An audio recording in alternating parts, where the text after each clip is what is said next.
Breaking news చూస్తున్నాం. Trump యొక్క వ్యవహార శైలి ప్రపంచ దేశాలని కుదిపేస్తోంది.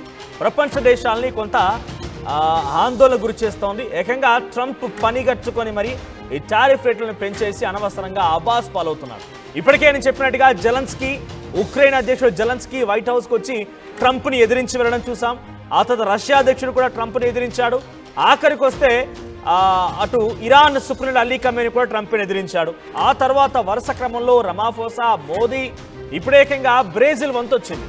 బ్రెజిల్ కూడా ఆయన నిర్వర్తించినటువంటి టారిఫ్ రేట్స్ని పెంచడంతో నువ్వెంత అని లెక్కెంత అన్నట్టుగా డొనాల్డ్ ట్రంప్ని ఒక రకంగా ఏకిపారేస్తోంది. బ్రెజిల్ పైన ఇప్పుడు అమెరికా బిగ్ బాంబ్ పేల్చింది.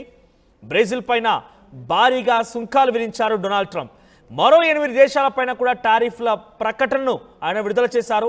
50% సుంకాలను విధిస్తున్నట్టుగా ట్రంప్ నోటీసులో పేర్కొన్నారు.